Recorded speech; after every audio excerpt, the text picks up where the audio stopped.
જય શ્રી કૃષ્ણ. શ્રી કૃષ્ણ વાણી જે દરેક મનુષ્ય જીવનમાં એકવાર જરૂર સાંભળવી જોઈએ. શ્રી કૃષ્ણ કહે છે, હે મનુષ્ય, તું આખી દુનિયાને ખુશ રાખવાનો પ્રયત્ન કરે છે, પરંતુ ક્યારે પોતાના અંતરાત્માને પૂછ્યું છે કે તે ખરેખર ખુશ છે કે નહીં? દુનિયાની પ્રશંસા મેળવવા માટે તું દિવસ રાત દોડે છે, પરંતુ પોતાના મનની શાંતિ ક્યાંક પાછળ છોડી દે છે. યાદ રાખ, દુનિયાની ખુશી થોડા સમયની હોય છે, પરંતુ આત્માની શાંતિ આખા જીવનનો આધાર બને છે. તું વારંવાર પૂછે છે, મારા જીવનમાં આટલી મુશ્કેલીઓ કેમ આવે છે? પરંતુ શું તું ક્યારેય વિચાર્યું છે કે સૌથી મજબૂત વૃક્ષો પણ સૌથી તીવ્ર પવનનો સામનો કરીને જ ઊભા રહેતા શીખે છે? મુશ્કેલીઓ તને સજા આપવા માટે નથી આવતી, પરંતુ તારી અંદર છુપાયેલી શક્તિને બહાર લાવવા માટે આવે છે. જ્યારે લોકો તને સમજી ન શકે ત્યારે દુઃખી ન થજે. દરેક વ્યક્તિ પોતાની સમજ પ્રમાણે જ તને જોશે. તારે બધાને સમજવાની જરૂર નથી. જો તારો માર્ગ સત્યનો છે, તો સમય પોતે જ તારી સચ્ચાઈનો સાક્ષી બની જશે. બીજાની સફળતા જોઈને ક્યારે દુઃખી ન થજે. દરેક આત્માનો માર્ગ અલગ છે, દરેકનું કર્મનું ફળ અલગ છે, અને દરેકનો સમય પણ અલગ છે. જે આજે આગળ છે તે કાલે પાછળ પણ હોઈ શકે છે, અને જે આજે પાછળ છે તે કાલે સૌથી આગળ પણ આવી શકે છે.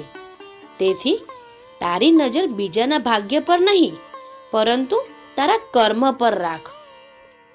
યાદ રાખ, અહંકાર એ એવો અગ્નિ છે જે પહેલા પોતાના જ હૃદયને બાળે છે. જે વ્યક્તિ નમ્ર રહે છે તેને લોકો જ નહીં, પરંતુ ભગવાન પણ પ્રેમ કરે છે. નમ્રતા ક્યારેય માણસને નાનો બનાવતી નથી, પરંતુ તેને મહાન બનાવે છે. તું ધન કમા, સફળતા મેળવ અને જીવનમાં આગળ વધ, પરંતુ એટલું યાદ રાખજે કે માતા પિતાની આંખોમાં આંસુ મૂકીને મેળવેલી સફળતા ક્યારેય આશીર્વાદ આપતી નથી. પરિવારને સમય આપજે, કારણ કે એક દિવસ પૈસા તો કમાઈ લેશે, પરંતુ વીતી ગયેલી ક્ષણો ક્યારેય પાછી નહીં આવે. જો કોઈએ તારી સાથે ખરાબ કર્યું હોય તો વેર રાખવામાં તારી શક્તિ બગાડતો નહીં. ક્ષમા કર, કારણ કે ક્ષમા કરનાર હંમેશા વેર રાખનાર કરતાં વધુ શક્તિશાળી હોય છે. જે મનમાં પ્રેમ રાખે છે તેના જીવનમાં ભગવાનનો નિવાસ થાય છે. હે મનુષ્ય, જ્યારે તને લાગે કે હવે કોઈ રસ્તો બચ્યો નથી, ત્યારે ગભરાવું નહીં. જ્યાં તારી શક્તિ સમાપ્ત થાય છે ત્યાંથી મારી કૃપા શરૂ થાય છે.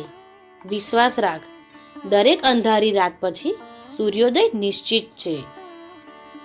તારે ફક્ત એક જ કાર્ય કરવાનું છે: સત્યનો સાથ છોડવો નહીં, ધર્મનો માર્ગ છોડવો નહીં, અને નિષ્ઠાપૂર્વક તારા કર્તવ્યનું પાલન કરવું. પરિણામની ચિંતા મને સોંપી દે. યોગ્ય સમયે યોગ્ય વસ્તુ અને યોગ્ય ફળ હું જરૂર આપીશ. તેથી આજે જ નક્કી કર કે તું કોઈના દિલને દુઃખ નહીં પહોંચાડે, કોઈની સફળતાથી ઈર્ષા નહીં કરે, માતા પિતાનું સન્માન કરશે, જરૂરિયાતમંદની મદદ કરશે, અને દરેક શ્વાસ સાથે ભગવાનનું સ્મરણ કરશે. આ જ જીવનનો સાચો ધર્મ છે, અને આ જ ભક્તિ છે. રાધે રાધે.